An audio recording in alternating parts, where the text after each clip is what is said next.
You're live, This is a Dave. little crooked. Hey, you're live. You're live. Hi, everybody. Hi.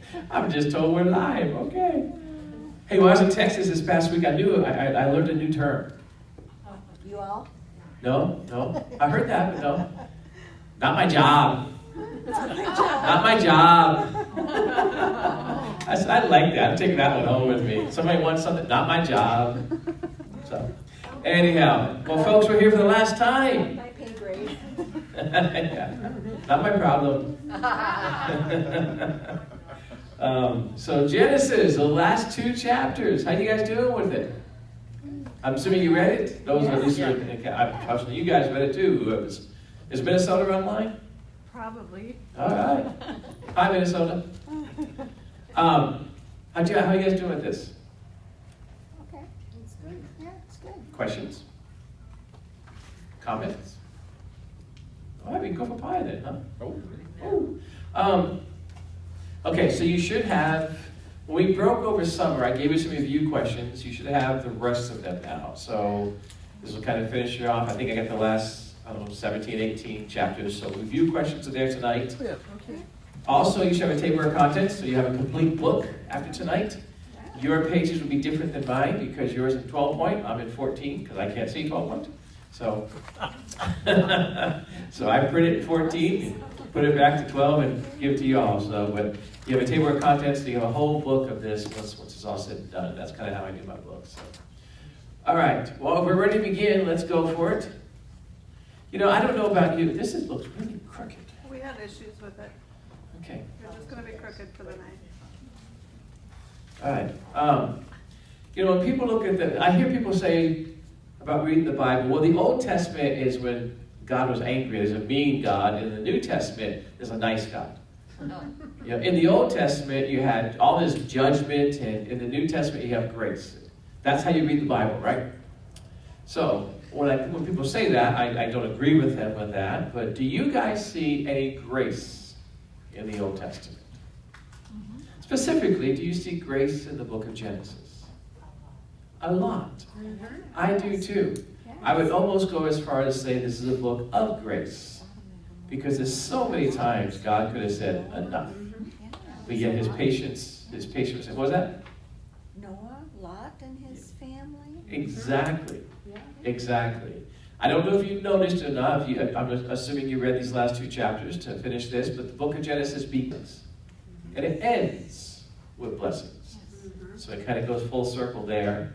And really, if I look at this, I think Genesis, it's a book about creation. It's a book about Israel and the patriarchs, but it's really a book about God being concerned with mankind being blessed. Because he seems to go out of his way to make sure that there's promises of blessing, there's hope for blessing. Because there's some dark times, not only here, but still coming up. And there are some pretty ugly chapters, that when things happen in this book. But I think it's a book about blessings and grace, so it's not just New Testament, it's Old. And I think, because of the New Testament, the blessings that are yet to come will even outweigh what we have currently and what people will experience in the past. Agreed? All right. So, with that, moving on. Tell me, what is the difference between a blessing and a birthright? Ooh, got the slide that can hear. Use your birthright. It's what? You can sell your birthright for something. The birthright is firstborn. Yes. Yes. Look at This is you. what you're entitled. And Now, inheritance. the blessing has to come from another source. But it's for everybody. Yeah. Yeah. So the birthright is just for the firstborn, whereas the blessing can be for anybody. Good Yeah. job. Now, let's go even further with that. What does the birthright include? We've got a lot more. A double blessing? Yes. Yes. A lot more Yes. than the others. Anything else it includes? Kind of like the father's hands down like all of his property, I think. So That's double Yeah. blessing. Yep. Of material blessings. But it's usually a leadership role. It's the firstborn son, Right. and the baton of leadership is usually passed to him. Later on, as the priesthood comes in, that becomes the position where that could be the priesthood as well. So there's things that the firstborn, the birthright, will have that the other ones won't have, unless, of course, you become disqualified from the birthright, which we see. So you said, Father, one of you said Father's blessing, which is true, but what entails a father's blessing? And do fathers still bless their kids like they do in the Old Testament? When they sneeze. Well, I was gonna ask that question. Do Jewish fathers still do this today? Do Jewish fathers still do this today? That question is so easy to answer. John's going to answer that one for me. Oh, okay. I doubt it. They do. They do. They do. Really? Okay. So, when the son gets to be 13, bar mitzvah, so on and so forth, there's always a blessing passed down to the son. But there's three things that the father's blessing is supposed to include. Can you think what the three things are? You already kind of got one. The name. Land. If there's land involved, it's a part of the inheritance. Mhm. And if the land's involved with that, absolutely. Details of the inheritance. I want to say the name. The name of what? The name of the family name is kind of a blessing. Okay. Priesthood? If that's involved, yes. And that would be, I'm gonna expand on that and give you credit for that. Because anything of work in the future. So there's usually a word for the future. This is what you should be doing. Usually based on the character of the child. When they name that child, it's kind of the character. And then as the child grows up. So so you have the work in the future, you have the inheritance. And the third thing is words of encouragement. The blessing should always include words of encouragement. So as you keep those three things in mind, as we go through this with Jacob, as he's going to bless all 12 of his sons, they all will get a blessing. Some will be more future for their tribes than it is now, but they all will receive a blessing. Basically, what the father is doing, it's his last significant act as a father, as a family father, and he's trying to provide God's will. I have my daughters, and they can already tell you I have their career planned out for them. But what is that based on? When I said this is what you'd be really good at, and so on and so forth, and you're taking college courses, what is that based on? Can you tell me? I'm not putting you on the spot, but you know why I said this is what you should do.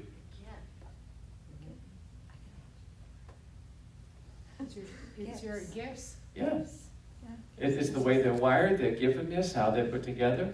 One daughter's very analytical. She thinks ahead, she sees details, and that's a project manager type thing. So she gets a business degree, and from that, who knows where she's going to go. The other one is extremely, talented with computers and graphics and creating, and what takes me, 3 weeks, she does in 2 minutes, and so on and so forth. And so that graphic design. Now where it goes from there, but that's kind of and that's what a father should do. A father should be, going that way. And the youngest one has a couple of different directions we're kind of focusing on now to see where she goes. But so you go to college and you kind of pursue this and let God kind of guide and open the doors. But that's what a blessing should be. Words of encouragement, kind of direction for the future, and any inheritance. Sorry, girls, you get 2 out of 3. But so, all right. Any other comments or questions? That kind of gives us a backdrop and sets it up for the last 2 chapters. Yes, ma'am. I was going to ask you, what you kind of just did to define blessing, because some of these blessings don't sound very encouraging or... The blessing is built around the character of in this case, the child. Okay, so the son, basically. So in the Jewish culture, when the father is going to bless the son, Reuben, okay, he's the firstborn. He should have had the leadership. He should have had the double inheritance. He should have had, but he was disqualified. So as we'll kind of go through that a little bit. I mean, he's coming up in 2 verses, but as we go through that, the father looks at the character and what he's done and said, okay, you've disqualified yourself from this, so I'm going to bless you with this. And we have to trust that God was speaking to Jacob, because realize it or not, this is the very first time prophecy is spoken by a human. Up to this point, God prophesied. So this is the first time that Jacob, because the blessings are basically prophecies of what's going to happen to these tribes. It's a prophecy of what they're going to lead into and what they're going to become. Jacob fully trusting and believing that when God spoke to his grandfather Abraham and said that you would be the father of many, God taking him out and having a look at the stars and saying, you will have an offspring go out and do this. Jacob fully believed that, so obviously that's not the case now. So when the blessing comes, it's going to be, this is what your tribe will be. And what's interesting, it has to be from God because the prophecies are fulfilled. When they were spoken, much of the Bible, depending how much what you consider prophecy, about at least a third of the Bible was prophetic when it was spoken. We now, in the day that we live, we can look back and see not prophecy, something's going to happen. We see history, i.e. these 12 tribes. Mm-hmm. When he said, this is what your tribe will be, well, you see exactly where they landed, when they got the land, and so on and so forth, because God knew. And so you have to trust that God was speaking to Jacob because this is the first time a man prophesies. Later on, God will speak to man, and man will prophesy, but this is the first time we get it in the Bible. But it becomes, when you look at the tribes looking back, you see they were 100% exactly what Jacob said they would be. They became what they would be. So yes, that's what the blessing kind of entails. So he will find a way to encourage you, but it's based on the character and what they've done. Okay. Good question. That's good stuff. Anything else? All right, verses 1 and 2. Anybody like to read? Whoa, you go for it. Thank you. Then Jacob called his sons and said, gather yourselves together, that I may tell you what shall happen to you in days to come. Assemble and listen, O sons of Jacob. Listen to Israel, your father. Okay, so again, this is going to be his last significant act. There are times in our household when we just need to talk. So the girls will be up in their room and doing something, and I'll yell, family meeting, let's go. Even the dogs come down and sit down for family meetings, So everybody comes down, and that's what he's saying. He's calling all his sons together. Gather yourself. Again, prophecies are built around the character. This is the first one that man speaks. So he begins with the oldest. He begins with Reuben, verse 3 and 4. Thank you. Reuben, you are my firstborn, my might, the first fruits of my strength, preeminent in dignity and preeminent in power. Unstable as water, you shall not have preeminence, because you went up onto your father's bed and you defiled it. You went up on my couch. So if you go back to when Reuben did this, doesn't he get a break because maybe he did it to protect his mother? Can we justify? No, sin is sin. And he says, you disqualified yourself for this. So the right of leadership goes to Judah. The priesthood, which would have been his, goes to Levi. And in the double portion, we find out later on, would go to Joseph. So basically, all of Reuben's firstborn legal rights, and that's what they really are, is legal rights. And from this tribe, no prophet, no judge, no king comes from. He says that you will have no prominence with this. Well, again, no prophet, no judge, no king from this tribe. And they struggle. If you look at the book of Judges, this tribe struggled with indecision. They just couldn't make decisions, which you see part of Reuben's character here. And they're one of two that chose to live on the east side of the Jordan River. So when we go to Israel in March, and we see the Jordan River, we go to the east side, that's the country of Jordan. Israel's on the west side, and most of it happens the west. Now, God gave them the promised land, actually gave it to them all the way to the Euphrates, but Israel never claimed it and took it. But this is one of two tribes that goes on the east side.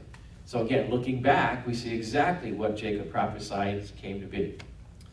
Again, the sons number 2 and 3 were also disqualified. The first one for lust, the second one for their anger and their violence. So will someone read verses 5 to 7, please?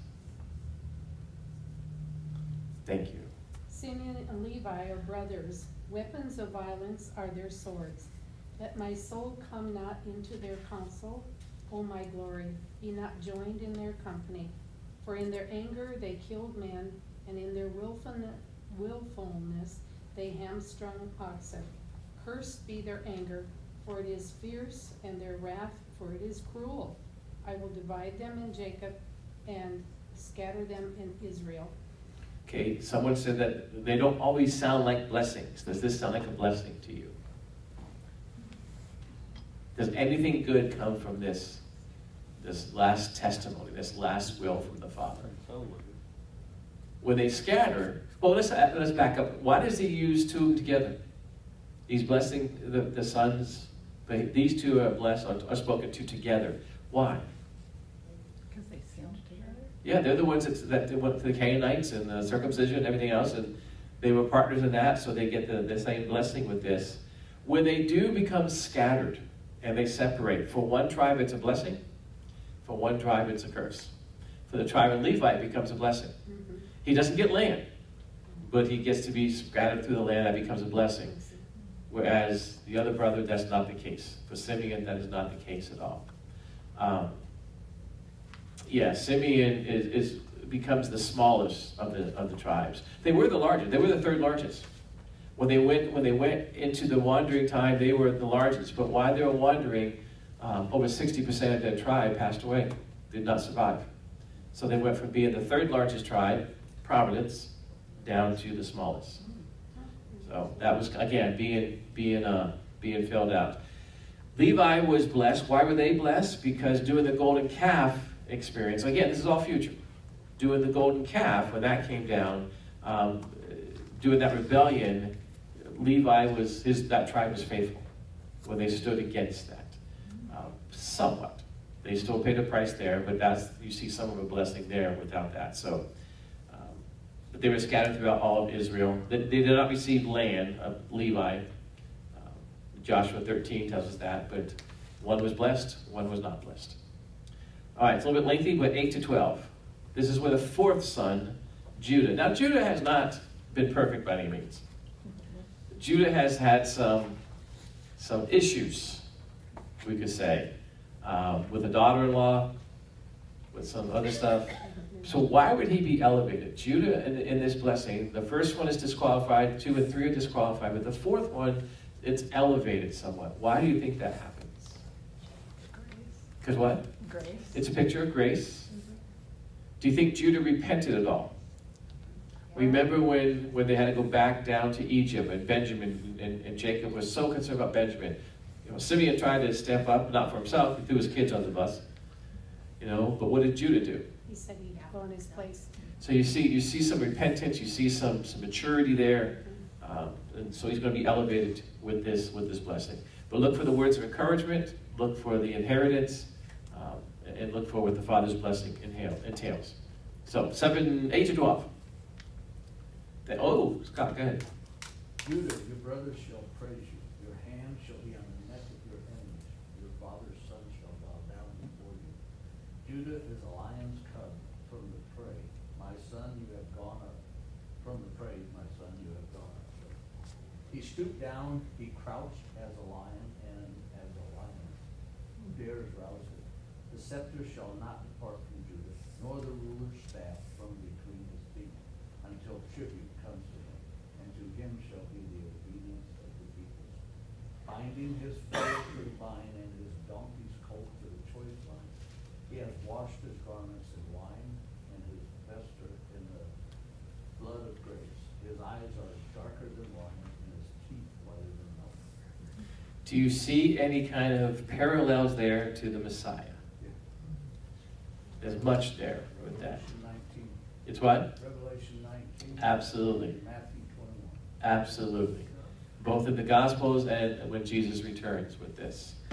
His garment being the blood-stained wine. Well, that's not wine. It's going to be the blood of those he saves, and so on and so forth. Judah is elevated here. It calls him the lion. This is where the Lion of Judah comes from. You hear that, Jesus Christ, from the Lion of Judah, he's a lion and a lamb. So, well, this is where it comes from. Why the picture of the lion? Because it's a picture of strength and courage.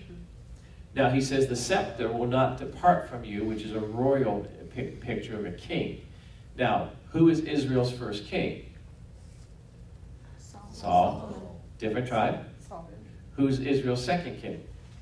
David. From this tribe or a different one? Who is Israel's best king? David. That was the pinnacle for Israel. This is still over 600 years away. When David is becoming into kingship, this is about 2,100 years, 21 to 22 at that time frame. Abraham was 2,100, so we're about 22, 23 actually here. David is around 1,000 years before Christ. He will hold the scepter until, he will hold the power until what? The Messiah comes.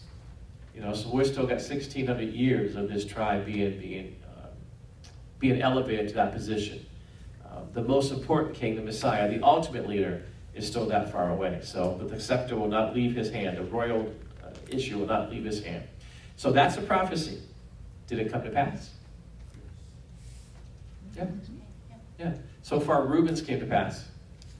Levite came to pass. Simeon came to pass. And now the fourth one, Judah, has come to pass.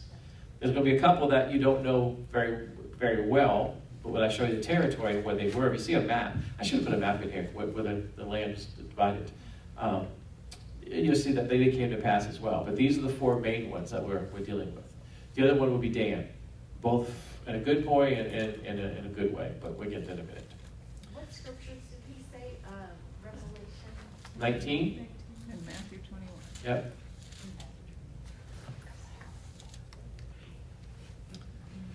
Yes, Jesus' garment being dipped in the blood.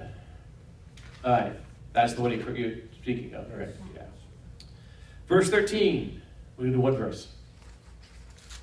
Thank you. Zebulun shall dwell at the shore of the sea.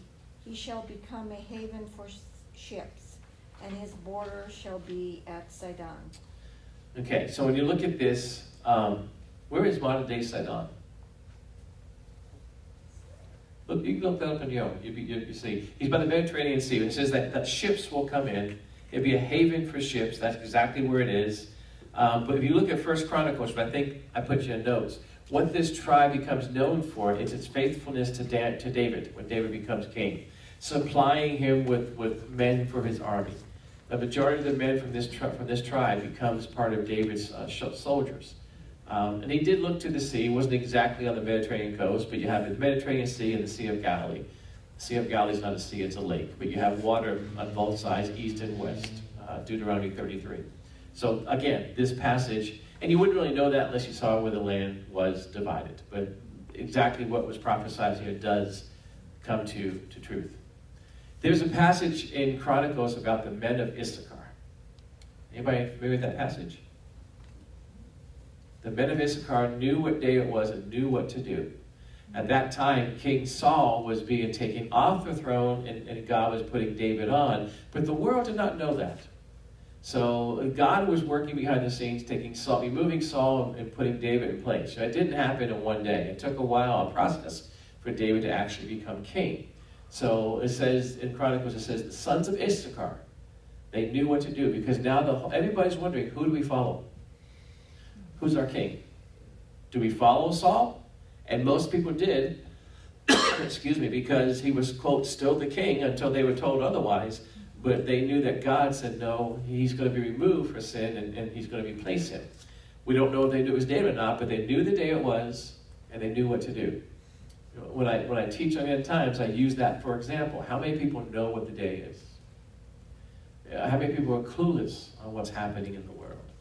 Oh, I don't want to hear any of that, or I don't want, that's so a foreign country, or that's something else, that doesn't matter. And there's so much apathy about it.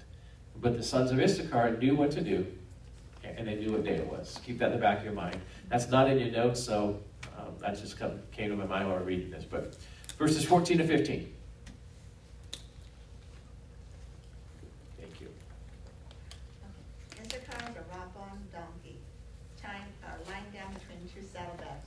When he sees how good is his resting place and how pleasant is his land, he will bend his shoulder to the burden and submit to forced labor. Okay. So we know where he's laying. He's a donkey laying down between two saddlebags, which refers to land. He lies in the lower Galilee region. Mount Tabor would be one side, and the other side would be Mount Gilboa. Mount Gilboa is where Saul, was put to death.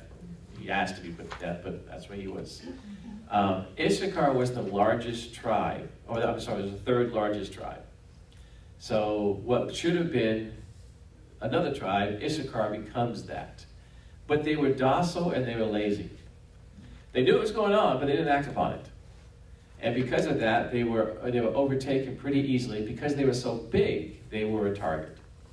And because they were kind of apathetic, they were put into servanthood with some enemies at time. They were kind of pressed into submission. 2 Kings and Isaiah 9 tells you that, which makes it all the more interesting when Chronicles says the sons of Issachar. They know what day it is, they know what to do. Doesn't say they did anything, it just says they had the knowledge. So, and you can kind of study that and go deeper with that, and that gets very interesting sometimes. But he's a strong donkey, crouched between the two sheepfolds, or crouched between the two saddlebags, which is the land they're talking about. The land is yet still to come, but that's how the land's going to be. And if you've been to Israel, you know what Mount Tabor is. You've been in those taxis. You whipped around the mountain in the taxis. You get up to the Mount Transfiguration. Mount Gilboa is, if you've been there, and I did Beta Alpha, which was the synagogue with the mosaic. I've done that for some trips, not all. It's by Beis Shean, so it's not too far from Beis Shean. So you kind of get a picture in your mind of Mount Tabor and Beis Shean. This is the valley we're talking about. All right, 16. Here comes Dan. 16 to 18. Dan shall judge his people as one of the tribes of Israel. Dan shall be a serpent in the way, the viper by the path that bites the horse's heels, so that his rider falls backwards. I wait on your salvation, O Lord. A viper is a snake. Jesus calls the Pharisees, you brood of vipers. He lies in the path, he bites the horse's heel. The horses jump back from that, and the knocks the rider off. What kind of picture is this? Is that a blessing? Doesn't sound like it. Doesn't sound that way. Now, you will be a judge. In the book of Judges, Samson is from this tribe, so that comes true. But Dan is one of the places Jeroboam builds the golden calf. So basically, Israel's divided. Israel, 10 tribes. On the bottom is 2 tribes, Judah. There's not any kings really up in the north who are godly. And what happens is that they don't want anybody going to Jerusalem, going to the temple to worship. Bethel is the bottom of that. So it goes from Dan to Bethel. Bethel is where Jacob has had his time of worship. So, but what happens is you have the first king Jeroboam who says, well, we got to have a place to worship. So, what he does is that he puts the golden calves. This is First Kings. He puts one in the north in Dan, and he puts one in the south in Bethel, and it becomes false religion. It becomes idolatry. So this tribe is the one credited with bringing idolatry into Israel, because they would go and worship and not go to Jerusalem and worship the true God. When I look at this, when you hear the story of Jonah, people know, well, Jonah ran from God and Jonah did this. They see all the negatives which he did, which is true, which is absolutely true. But where did Jonah live? Anybody know? Where he was from is near Nazareth. Is Nazareth in the south or the north? North. North. So he's still a man of God because God calls him to go to Nineveh. And it's not that he knew Nineveh was evil, and it wasn't that he was concerned about the evil people. He knew God so well. He said, if I go preach God to them and they don't deserve it, I know my God so well that God will have grace, and if they accept it, then he will allow them to, and I don't want that to happen. So he takes it into his own hand and runs as far away as he can. But he lives in the north. We're getting there in America. We're not there yet, but we're getting there in America, where you cannot worship without being attacked. Imagine being Jonah, and every day, everybody around you is having golden calf syndrome. There is no worship of the true God. There is no calling for that. It becomes lustful, selfish, everything that you can imagine. Impure, the holiness becomes unholy. Purity becomes perverted. And that's how and where you live day in and day out. Why didn't Jonah go to the south and say, I'm going to go worship in Jerusalem? God kept him there, but can you imagine? We don't know how long he was there for a season, but he was a righteous enough man that God still used him. It kind of gives you a picture of what everyday life was like and what to do. Now, he made some poor choices afterwards, and then he had to travel 500 miles smelling like whale vomit, but he made his choice. But again, just wonder what the day is like, day in and day out, to live there. So, well, that's way. So verse 16, 18, so Dan will be a judge, but the tribe is also not going to be very faithful. Verse 19. It's one line. There you go. Raiders shall raid Gad, but he shall raid at their heels. Okay. Tribe of Gad, again, live on the east side. They're the second tribe to live on the east side of the Jordan, which some would say is not the promised land. But God did give them the land, but that was not what was considered. They crossed the Jordan to go into the promised land. So when these two tribes, Gad being the second one, decide to make camp on the east side of the Jordan, the question is, did they give up their inheritance in the promised land? The actual question is no, but they didn't take it. Jeremiah talks about how Gad was oppressed by the armies, but they were victorious. Again, they also defeated the Ammonites. They're one of the small troops. They're one of the only tribes to defeat the Ammonites. So that's Judges 11 and 12. So they were small, but they were mighty and they were victorious. They were battle. It says the raiders shall raid them. That's the enemies, and that did happen. The prophecy again. The key is that the prophecy come true. Yes, Jeremiah 49, Judges 11 and 12. To us, it's history, but both Jeremiah and Judges are still in the future, as Jacob is bringing this to his sons. Who likes good food? Who likes good seafood? See, yeah, I wouldn't have liked the good seafood. Has anybody been to Israel with me in March? We either do March or we do, okay. You've seen the waterfalls. You've seen the Rose of Sharon. In the spring, up in the Mount Carmel area, that is when blooms come out and the snow is melting from the mountains and it's coming down, so you have waterfalls. At the early rains, you get much more beauty than you do in the later rains in the fall. We don't go in the summertime because we live in Phoenix and we know what 122 degrees feels like. So, and what we feel here in temperature is very much what it's like over in Israel. So we do spring and we do fall, just like we do here this time of year. You know, the weather's very nice now. It is here, it is in Israel. But when you look at this, because the fertile ground up in Mount Carmel area is so fertile, and the rain and the water, that they can grow things that other areas can't grow. They can eat like kings, and if they're wise in putting things away, obviously some you can't put away, but they eat well. So, one line, verse 20. Verse 20. Thank you. Asher's food shall be rich, and he shall yield royal delicacies. And they did. And then later on, it became part of a trade route. So they didn't get the wealth from that, but they were, because of where they landed, up by the Mount Carmel area, the coast of the Mediterranean, they get things that other areas could not have. If you've been to Israel with me, you've seen Jerusalem, you've seen the wilderness. You know. They're not growing, but they grew up in Mount Carmel. So. All right, one more, the 21st, verse 21, and then we get to Joseph. Yes, thank you. Naphtali is the Joseph phrase that bears beautiful vines. His region is the region of Galilee. It's rugged, it's isolated, but again, it's fertile. If you've been up in the Galilee region, you know that. This now is a doe that let loose the beautiful fawns. What is the good news? What is the beautiful? Beautiful are the feet that carry, Isaiah says, beautiful are the feet that carry what? Good news. The good news. This area is the area that Jesus did most of his ministry in. So when you get this as a blessing, I'm not sure you understand what it is, but 1,600 years later, it does come to pass exactly as Jacob said it would, but really exactly as God said it would. And again, we have that map in the New Testament, both Matthew, which quotes Isaiah 9, tells us the area that they're in.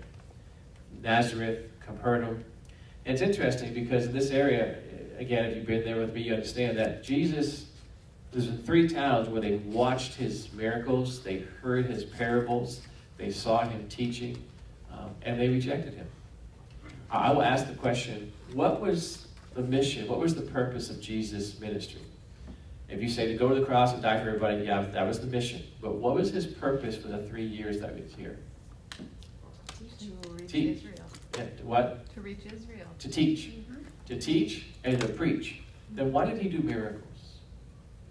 To Why get did he people's perform? attention, To what? to get people's attention. To validate.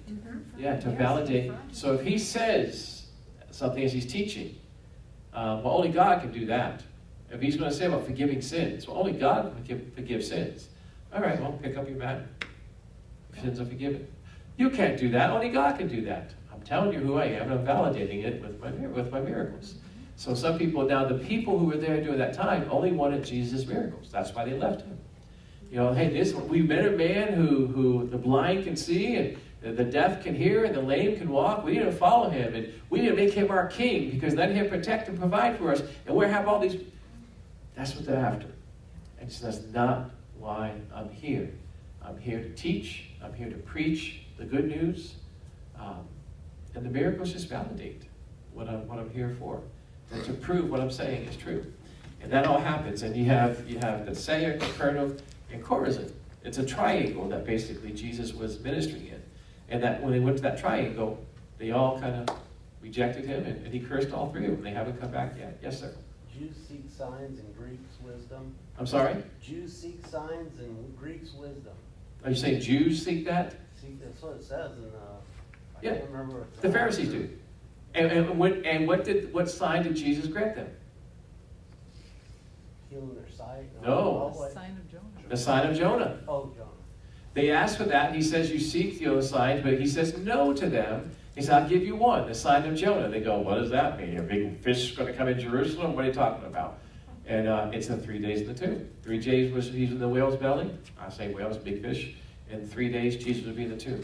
He predicted his death to them. That was the only sign he gave the Pharisees, saying, you want miracles? I'm not going to give you miracles. I'll give you the truth. If you believe the truth, the miracles will come later. What's the miracles? Eternal life. So, but yeah. So those who said that were seeking that with the Pharisees. That's a good point. Thanks for bringing that up. Okay, verses 22 to 26. Joseph. This is the best one. All right. Joseph is a fruitful bough by a spring. His branches run over the wall. The archers bitterly attacked him, shot at him, and harassed him severely. Yet his bow remained unmoved. His arms were made agile by the hands of the mighty one of Jacob. From there is the shepherd, the stone of Israel, by the God of your father who will help you, by the Almighty who will bless you with blessings of heaven above blessings of the deep that crouches beneath, blessings of the breasts and of the womb. The blessings of your father are mighty beyond the blessings of my parents, up to the bounties of the everlasting hills. May they be on the head of Joseph and on the brow of him who was set apart from his brothers. Do you think his brothers, thank you for reading, do you think his brothers would have been upset hearing this? No, not now. After all this time. I Because know. he saved them. Yeah, he saved him. So this blessing would have been, whereas, 22 years earlier, but now they understand what he's done. And when you look at this, did this come to pass? Exactly as it came to pass. He says, a well-watered tree, the branches run over the wall. Did Joseph produce so much fruit that everybody was able to eat of it? Yes. Yes, He saved the whole world out of the famine. We have a couple of fruit trees, citrus trees in our backyard, and we have one lemon tree that just goes crazy every year with lemons around January. But we have behind our house is a walkway, and our tree kind of goes over into the walkway, and the fruit kind of goes over with it. And every so often I'll see somebody walking by and they think they're being sneaky because they pick one of my lemons. And I'm thinking, I don't want those lemons anyhow, because I'm not going to climb over the wall and pick them. So, but the fruit it's so much fruit, it hangs over, and it's low fruit, and anybody can have it. That's what the tribe of Joseph did. He made sure that with the famine, with God revealing that to him, he made sure that everybody got blessed from that. Do you see what kind of character? You've read this story. Tell me what kind of character Joseph is. So I'm reading this book about people, heroes in the Bible, and it talked about Joseph. I don't understand. What, they thrown in a prison? I mean, didn't he get wasn't that the colored coat or something? Tell me, who was Joseph? You would say he was faithful. he was faithful. Anything else? Trustworthy. Trustworthy. Was he forgiving? Yes. Yes. Did he have anger? No. No. Was he lustful? No. Potiphar's wife? No. So he was a righteous man, to the point to where he would suffer for it. How many people will suffer for to be righteous? You know, there's a definition of what character is. They say character is what you do when nobody's looking. You know, if you know you won't get caught, will you still do whatever? Will you still steal the candy if you know no one's around, you won't get caught? Well, no one's going to miss this. Well, it's just a candy bar. No one can. That becomes a character issue. So, anyhow, so we see the blessing based on his character. You asked, we talked about that a little bit earlier. And look at the 5 titles that's used for God. The mighty God of Jacob, the shepherd. Now, which is interesting, he uses the shepherd, because when you look at shepherds, they're saying that God is my shepherd, meaning I am just a sheep that he cares for. As not a hired hand, but as a true shepherd cares for his sheep. God is my shepherd. But in Egypt, how were shepherds received? It's an abomination. So as Jacob is laying these blessings on them who will go back to Egypt, you know, it's an abomination to the Egyptians, but it's a picture of Christ later on being the good shepherd. The stone of Israel, the rock. You know, rock is used 36 times, I'm telling you what version of the Bible we have in the Old Testament. Each time it represents God. It never represents man. And anybody with a Catholic background in here? Okay. Alice, do they tell you that Peter is the first pope because in Caesarea Philippi he said, upon this rock I will build my church? Yes. That's the thinking in the Catholic Church. I'm not going to attack the Catholic Church, but I can say that when the word rock is used in the Bible, in the Old Testament, it always represents God. It never represents man. So what did Jesus mean in Caesarea Philippi when he said, upon this rock I will build my church? It's upon Jesus, upon God. Because rock always means God. So upon the blood of Jesus, upon God's faithfulness, the church will be built and the gates of hell won't prevail. And the neat thing is that's done in Caesarea Philippi, and there used to be a temple there. They thought that was the entrance to hell. You know, so and it was very perverted and so on and so forth. But the stone of Israel, which is the rock, God of your father, and then El Shaddai, the Almighty. I mean, the titles that's being used doing this blessing are just pretty amazing. I like to ask people, especially at the college level, who is God? Who is Jesus? You know, most people say, well, he's my Lord and Savior. When they write it, they don't capitalize those 2 words. They capitalize them, but it has a different story. Yeah, he's your Lord and Savior, but tell me more. Tell me something more intimate. You know, who is that? That's my friend. Okay, well, we got a lot of friends. Tell me more about that friend. Well, this is one that we do this with, or we do that with. Oh, you know, this is this. And then you can tell me a story about somebody who's a friend. Well, that's my neighbor. Well, tell me about it. You know, well, it might be a good neighbor, or it might be a bad neighbor, but you will have more insight. You understand? So give me more insight with who Jesus is. When you say, who is Jesus to you? Well, he's my Lord and Savior. Okay, that's wonderful. But tell me more. What does that mean? You know, do you worship him? Do you serve him? You know, when you mess up, and we all do you repent? Church doesn't preach that a whole lot. We don't preach about sin. Sin's a bad word. People don't come back. We tell them sinners. So we avoid that. We just make errors and mistakes and lack judgment sometimes. No, we sin.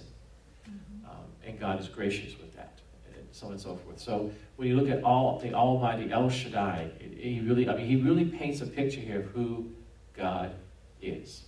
So I would just kind of challenge you in your own quiet time to get with yourself and the Lord and tell him who he is.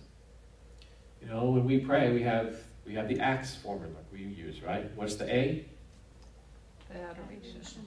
Yeah, these guys get shy all of a sudden, you know. What is adoration? Say it loud. Praising God. Praising. They can't see you on camera. You were on TV all weekend. What are you doing? You just praise God. You lift him up. God, you are so awesome. You are so wonderful. You are so amazing. When you spend time praising him, then you get to see. What's see? Confession. You're confessing. Usually what we do is we confess how we have failed serving him.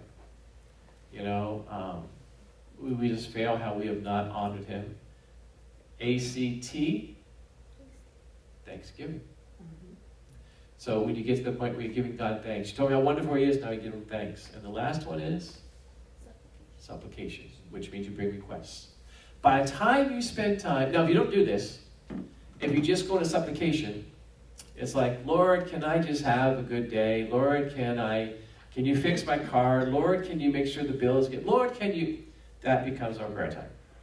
When you do something like this, like when you get to know him, when you're intimate with him, when you spend time adoring him, when you spend time confessing, it's really goosebumps. When you spend some time giving thanks, and then it comes time to ask for things. Your ask is totally different. I just say ask is totally different. Because your heart changed. You know, it's not about you. As you go through that process, it's really, look how great, amazing, and marvelous you are. I can't believe that I have access to you. You know, I failed many times. I'm sorry. Thank you for all that you do. I don't deserve any of it. Oh, by the way, can I have? The heart just doesn't get there. You know, so my challenge to you is just really stop and say, who is Jesus to you? And make it as intimate as possible. And if you don't know how to do that, just do what we went through as we pray as a family. Just pray through Acts. Just adore him. Just confess. Just give thanks. And then make the requests. You see, your prayer life will change because your heart's going to change. And that's what happens here with this blessing with Joseph. The heart really changed because of the way they identify him. Does that make sense? Y'all good? All right. It's last night. I got to trust you. Verse 27. Benjamin, his favorite. Benjamin is a ravenous wolf. In the morning, devouring the prey, and at evening, dividing the spoil. You know, we broke. What chapter did we break, anybody remember? 33. We came back on 34, and I broke there purposely because I didn't want to do it 34 before summer. 34 is an ugly chapter. Very ugly chapter. In fact, some preachers won't even preach on it. To me, it's the second worst chapter of the Bible. The first one is from Judges 19 and 20, and it's the Benjamites. The Benjamites almost get completely wiped out because they're defending just a few. You know, it says a bad apple can ruin the whole thing. Well, they are defending an immoral group, an extremely immoral group from their tribe. And everybody's going to attack the Benjamites to the point where if God doesn't intervene, they're going to be wiped out. But it's one of the most ugliest scenes you're going to read in Scripture. I'll let you desire to read that in Judges 19.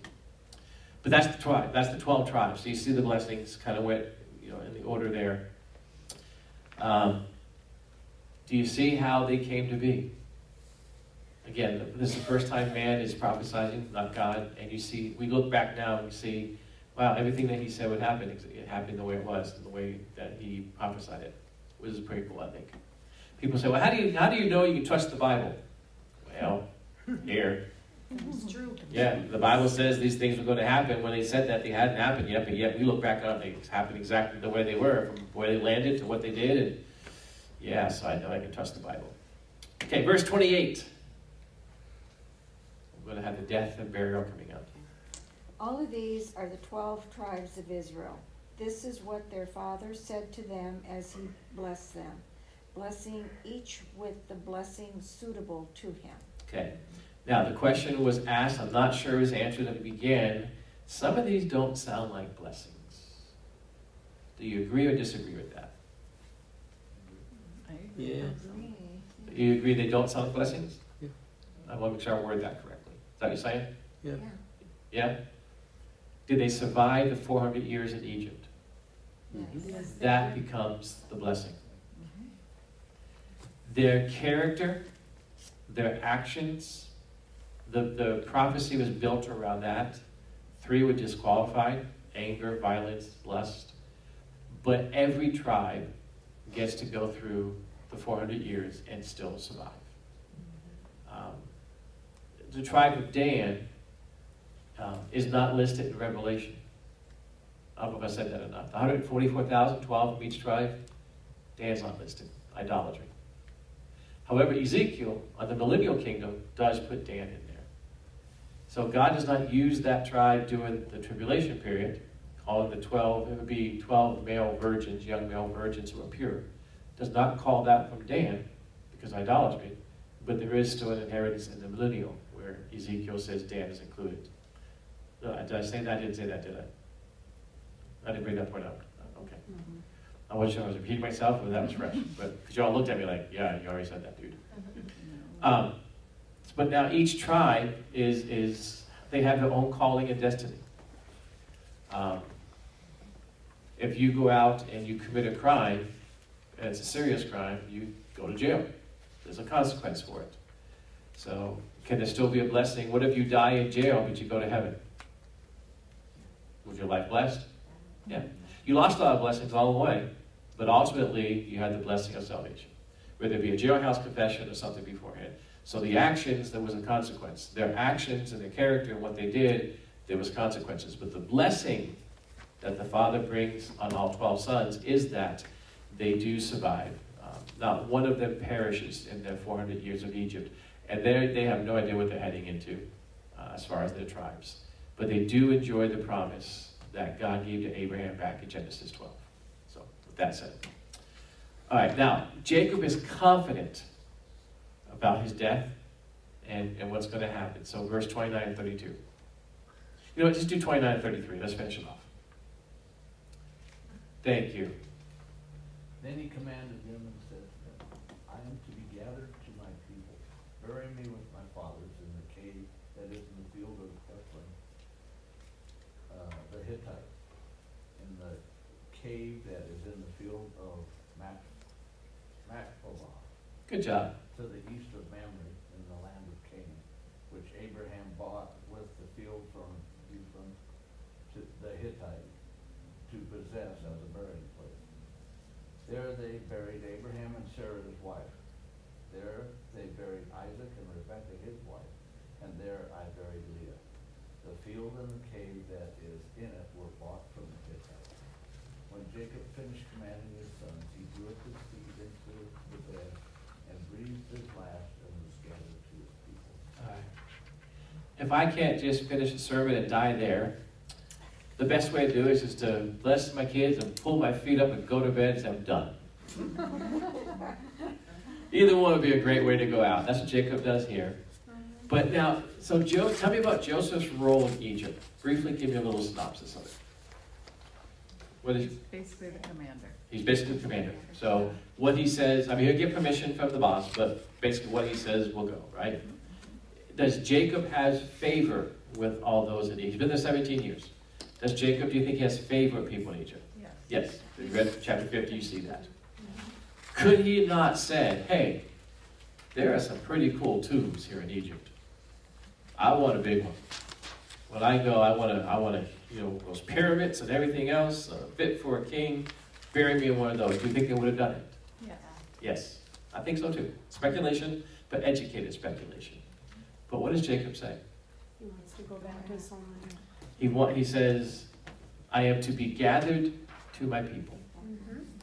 So he has complete faith and trust that he's going to see his family again. Whenever there's a death, almost 100%, people say, well, they're just in a better place right now. I am not going to say, no, they're not. I just smile and let them be. But is that always true? No. No. And I am not one to know. No one knows. I'm not. So, I was at a funeral. It was a Catholic service. Someone passed away, and the priest kept saying, "Lord, your servant." And I knew the person who was being buried was not God's servant. And it was ritual. It was tradition. And I go, you're speaking these words, but I have concern about what happened to this person afterwards. Again, I kept my mouth shut. My wife was very grateful. But here you have Jacob has complete confidence. And I do ask the question, if you die tonight, would you go to heaven? Yes, I would. How do you know? Well, I'm a good person. No. I don't know what show I said this on. I think it was at Interview Times on Sunday. I did it in Spanish, which I know you didn't see on Saturday night. But we were at the hotel. It was Saturday, and I was in the lobby waiting for the worship team to come down. I don't know if we were going to the studio or going to get a meal, but I was waiting. And behind me, there was a couple ladies working the hotel counter. And one lady says, "Do you believe God's coming back soon?" Well, you can imagine my ears perked up with that, you know. So she was behind my back, so I turned around and I looked at her and I said, "Do you?"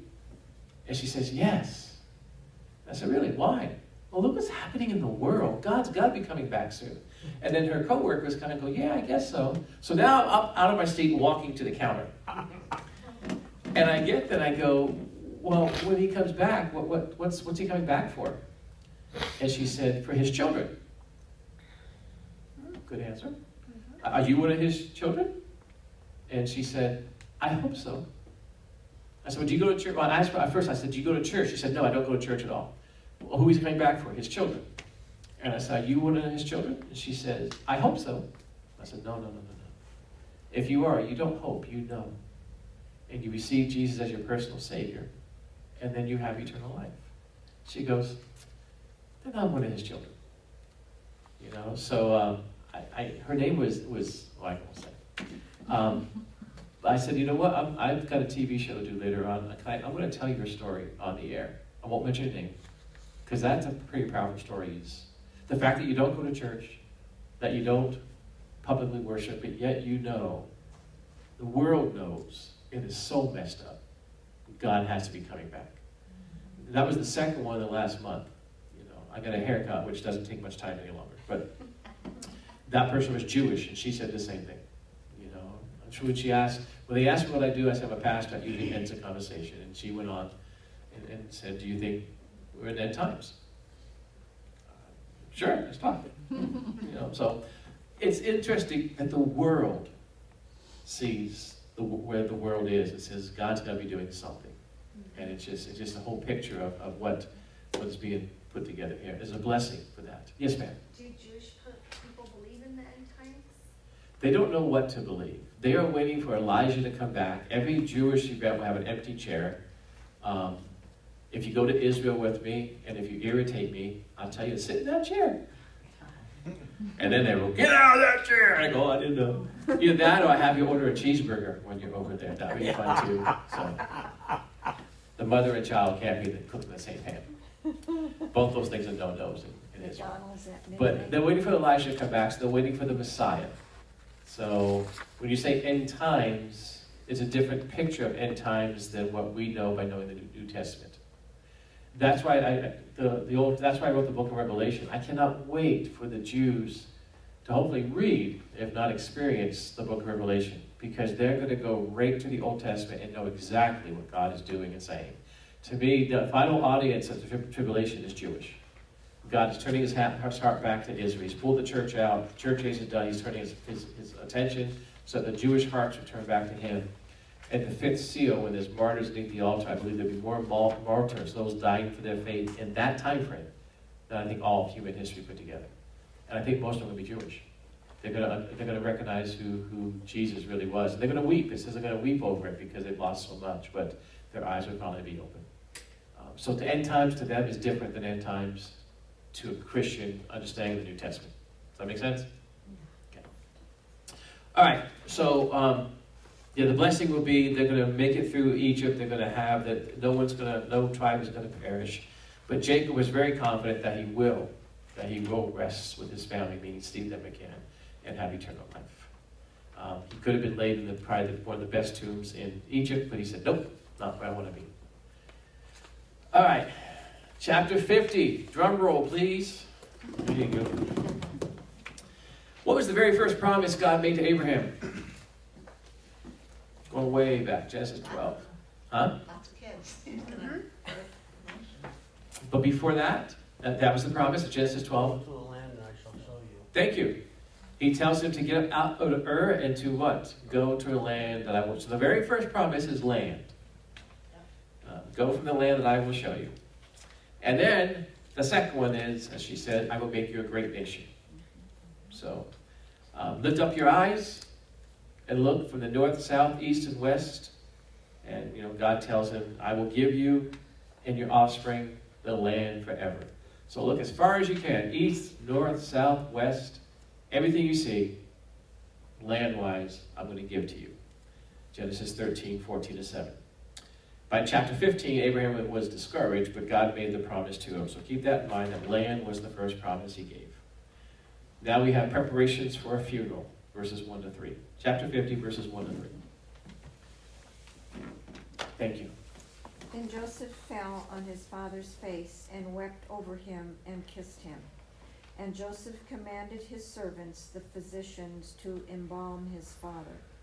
So the physicians embalmed Israel. 40 days were required for it, for that is how many are required for embalming. And the Egyptians wept for him 70 days. There's a whole lot in that little section there. Mhm. He fell on his father's face and wept. 17 years earlier, in Genesis 46, when they connected, he fell on his father's neck and wept. So when they were reunited after the 22 years apart, he weeps by hugging, by embracing his father. And now as his father passes away in bed, he weeps again as he hugs and embraces with him. Then he commands those around him to embalm his father. Why would you do that? I'm sorry? He was in Egypt. Yeah? So when in Vegas, do as the Vegas, Wow. when in Rome, For the long trip. Was, yeah. yeah. Say it again. For the long trip. Where's he going? So they don't rock. Yeah. To Canaan. Why did the Egyptians embalm? They weren't going anywhere. Why would they embalm? Preserve? It's what? To preserve? They thought their bodies were going to be used again? Yeah. Yes. They worship Osiris.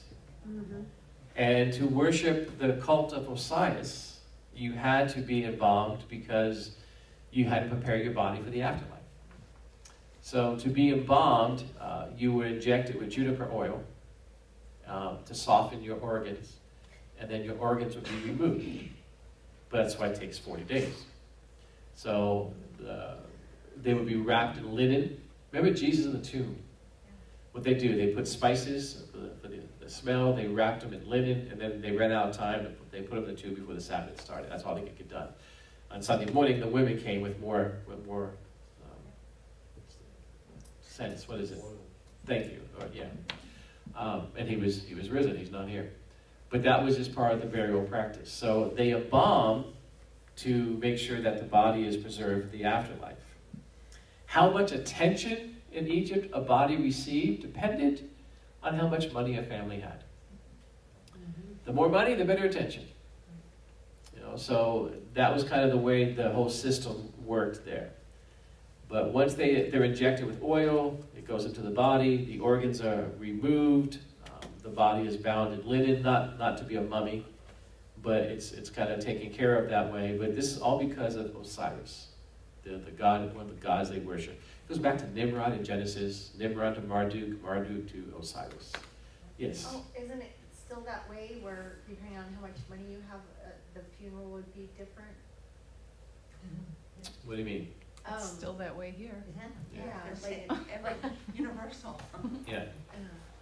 But I mean, they're gonna, if you, no matter what you do, the mortician's gonna treat the body the same. Oh. So whether you're gonna be buried and have to pay for a casket and everything else, or you're gonna be cremated, for the $6.99 special, whatever it is, the mortician will still treat the body the same way. Oh, okay. So whereas back then, there was more care and more delicacy based on how much money the family had. Oh, Make sense? Spices and all of that. I'm sorry? So did some embalmings not take 40 days? No, they took 40 days because the oil had to go in and the organs had to be to a place so they could be removed. And then once the organs are out, then the body could be preserved. And as you said, he's going back, so this is going to need to be preserved for 400 years. We'll get there, but yeah. So yes, that's a picture of what this is. With a Jewish wedding, it meant what kind of money you had, because you would have a family come together, you would have professional mourners. The body had to be buried very quickly. And sometimes families who would be mourning couldn't get there in time. So you would hire flute players and women. The flute players would play the music, and the women would come in and cry. And they would mourn. And they would, I won't do it on camera, but they would mourn, and they'd be loud, and they'd be wailing. So you would have a woman in the house wailing and just mourning, and she's paid, and the flute players are paid, and how many you had to come and do this, depending on how much money you had.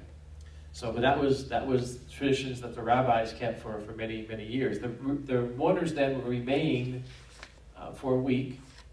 They wouldn't have, if they were married, they wouldn't have relations. There was things they wouldn't do. Many times they wouldn't cut their hair for up to 30 days. You know, there was just things that they would do. Grooming pretty much stopped for that week. Between a dead body and low body grooming, that house smelled really good after a week's time. Do you know what you have in your house? Anybody have a living room in your house? Why is it called a living room? It's what? It's for the You living. told us last week. Did I? Oh. Yeah. See, I speak so I don't know where I say what. It's not the parlor. Yeah. But the parlor. Yeah. Yeah. So that kind of goes to this picture. You know, it was all done in the house, and people would come to the house, and they'd almost stay there all week. You would insult them if you left beforehand. So, and that's just the Jewish culture, and it still goes on today, the flute and the 7-day mourning period, and so on and so forth. But, all right, so there was no entertainment, there was no relations, there was no grooming, it was just kind of, you mourned for a week. Then when the 7 days were up, you were free to continue life again, and so on and so forth. 4 to 6, chapter 50, verses 4 to 6. Thank you. And when the day of weeping for him was past, Joseph spoke to the household of Pharaoh, saying, "If now I have found favor in your eyes, please speak in the ear of the Pharaoh, saying, my father made me swear this, saying, I am about to die in my tomb that I hewed out for myself in the land of Canaan. There shall you bury me. Now therefore let me please go up and bury my father, then I will return. And the Pharaoh answered, go up, bury your father, as he made you swear." Thank you. Who wrote the book of Genesis? Moses. Moses. He's not alive yet. Moses isn't alive yet. How does he know this? This kind of detail is an eyewitness account. Because, okay, he went to Pharaoh. Well, how does he know he went to the house of Pharaoh, not to Pharaoh himself? You know, you have such detail here. People say, you know, the Bible was just written by a bunch of men. You can make it say anything you want. Well, if you want to think that, that's true. It's a false statement, but you have details like this. How would Moses have known? This is like an eyewitness account. Because it's Holy Spirit inspired. What were you going to say? God inspired it. When did Moses get to know all this? I mean, you got the Torah. You got 5 books, not just one. Before Moses, well, no, he's included in some of it, but You spent a lot of Genesis. time up in the It's mountain 30 glowing. days in Sinai, or the mountain top. 40 days of Mount Sinai. Yeah. 40 days of Mount Sinai. That's where the law came from and everything else, you know. So Moses becomes an actor later on in the story, but in Genesis, he's not here yet. And you have all these details about creation. How do you know about creation? How do you know what day was what? And how do you know? Because God. remember it all to write it down. And he had stone. Didn't have the iPad up there. He had a good memory. Didn't have a microphone where you could dictate. I think when God talks to you, you kind of remember it. And I think I told this story too. When my first trip over to Israel, I studied it for years, and I had a question about when they were out in the ocean, out in the Sea of Galilee, and the storm came and everything else. And I said, when the Bible says where they went from, you know, it doesn't seem like there would have been much of a storm that could have taken them. So I was asking the guide how that happened. You remember her response? What'd she say? They were old. Their memory wasn't very good anymore. Yeah, Pastor Dave, you know, John was an old man when he wrote that gospel, you know, so when you get old, you forget things. So he probably just kind of forgotten and estimated, you know, and I go, So the whole trip now, everything was, when we did something, I'm going to remember this. We're not going to forget this, you know, because, I don't think John forgot. But anyhow, later on I understood because I was able to see it and read it more, but on my first trip over, I was like, oh, this is cool. All right, where do we end up? What did we just read? We're on 7, right? Yeah. Right. Later you were, I'm sorry, later later you were able to see what better? Oh, but say to Capernaum.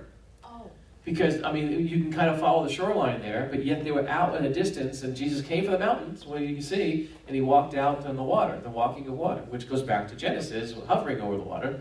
But the picture was, how did they get so far out, being so close to shore? So she Because they wasn't- came, when you see this say, you see Capernaum, you say they could have just kind of, you wouldn't go out this way to come back, you know, you would just come across, and it didn't seem like it would be that far out to, yeah. But when the wind pushes them, and you see what it does, and especially that western wind, it makes sense. Yes. So she wasn't disputing the fact that Jesus walked on the water? She We was didn't just- get there. Oh. I was asking more about the locations, Oh, okay. because I'm seeing it for the first time. Yep. You know, you would kind of just follow the shoreline because it's not that far. Why would they be? Yeah, so she didn't. John forgot. Gotcha. Anyhow, so I don't think Moses forgot this, but he gets some details that only an eyewitness know. It's what God obviously. Verse 7 to 11, the burial. Thank you. So Joseph went up to bury his father. With him went up all the servants of Pharaoh, the elders of his household, and all the elders of the land of Egypt, as well as all the household of Joseph, his brothers, and his father's household. Only their children, their flocks, and their herds were left in the land of Goshen. And there went up with him both chariots and horsemen. It was a very great company. When they came to the threshing floor of Atad, which is beyond the Jordan, they lamented there with a very great and grievous lamentation, and he made a mourning for his father 7 days. When the inhabitants of the land, the Canaanites, saw the mourning on the threshing floor of Atad, they said, "This is a grievous mourning by the Egyptians." Therefore the place was named Abel Mizraim. It is beyond the Jordan. So you have a pretty dramatic scene. You have basically I don't want to say a parade, but processional that goes from Egypt up to Canaan. It's interesting because the Canaanites who were in the land, they see the Egyptians mourning, and they go, "Wow, what's going on here?" You know, they're not understanding this. The children and their flocks, and I mean, you just kind of get a picture of what's happening here, and the respect that they have for Jacob. This is a day of rededication. The life of Abraham, his grandfather, do you realize that Abraham and Noah were alive for a period of time at the same time? If you look at the genealogies, they overlap about 57 years. That's crazy. So, do they ever meet? We don't know. They're in the same region, but we're never told if Abraham and Noah ever got together. But the lifespan is about 57 years overlapping. And you kind of see the history here as well as everybody's coming together with this. But it's just, it's a commissioning to the Lord. I mean, it's honoring God. They're coming back. They're rededicating themselves. And they need to do this because they're on the verge of being tested for the next 4 centuries. Abraham was given the prophecy in Genesis 15 that this would happen. And that prophecy is about to begin as we get very close to the death of Jacob and Joseph. So, all right, 12 to 14. We might make it on time. 12 to 14. Thank you. Thus his sons did for him as he had commanded them. For his sons carried him to the land of Canaan and buried him in the cave of the field of Good luck. Makpah, yeah, to the east of Mamre, which Abraham bought with the field from Ephraim the Hittite, to possess as a burying place. After he had buried his father, Joseph returned to Egypt with his brothers and all who had gone up with him to bury his father. So you realize that he's buried in the cave. Again, Abraham got the land thrown in, which he didn't want, but you have 5 buried there. This is on our next trip. I've never been here. I've been by it, but we've never stopped. The guy said, well, you need a bulletproof bus to go by there, so we didn't go by there at the time, but I figured we die there, get buried there. Well, it was some good help, so we got good company. But anyhow, we're going to try to go there in March and stop by there, but You see where this is more than a funeral. This is more than a burial time. This again is a rededication. It's going back to their roots. It's going back to their history. It's reuniting their roots, their history together in this. This is Jacob again is able to bring the nation back together by revisiting. This is where Abraham was, and Sarah was, and Rebecca, and Isaac. They're all buried there. Even Leah, because Rachel died down by Bethlehem. Leah now is with them. So it kind of gives you, I don't know, you compare it to a family too. When someone passes away and they're buried, we've had people in the church who have passed away and they've had the burial back in a different state, a different area. Well, why not here? Well, it means there's importance. There's importance in that area where they're being buried, and that's the same thing here on a much deeper level. Okay, verse 15. We have some deception. You guys got it. When Joseph's brothers saw that their father was dead, they said, "It may be that Joseph will hate us and pay us back for all the evil that we did to him."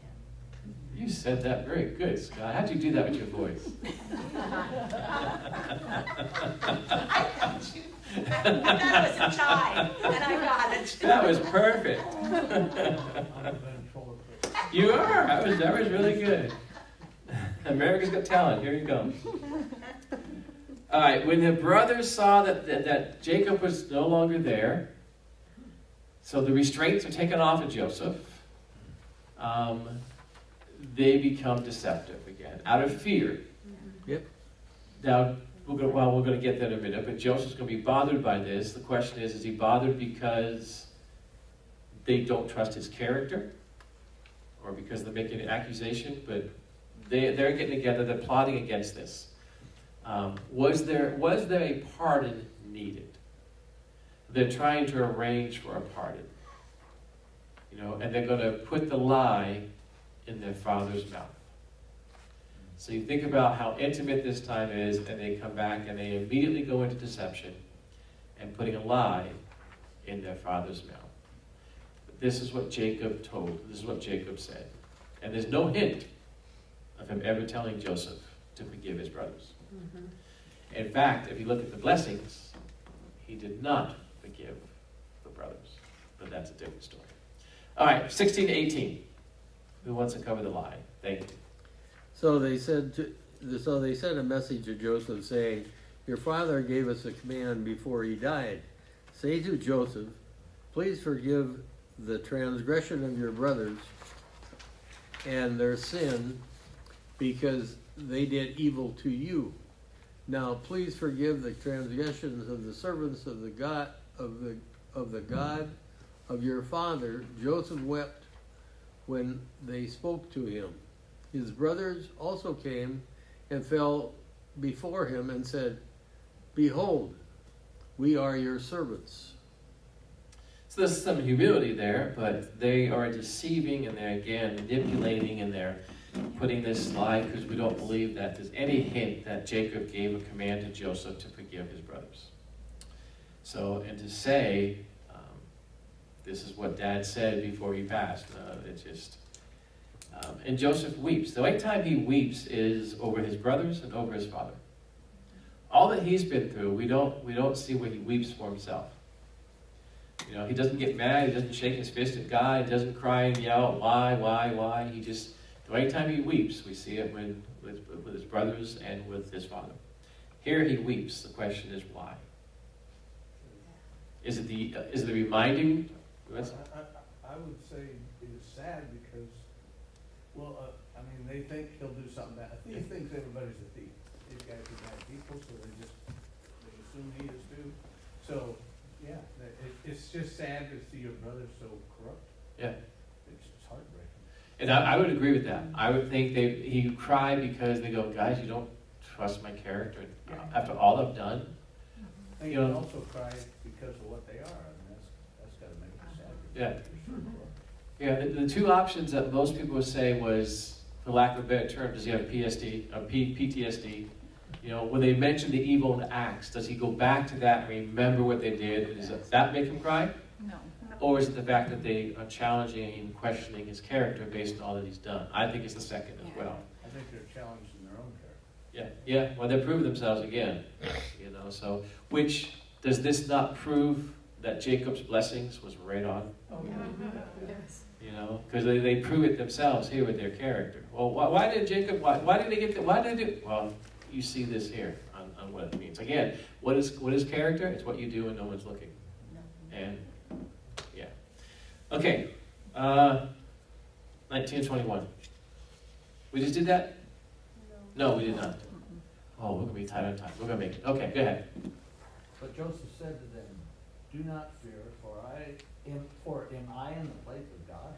As for you, you meant evil against me, but God meant it for good, to bring it about that many people should be kept alive, as they are today.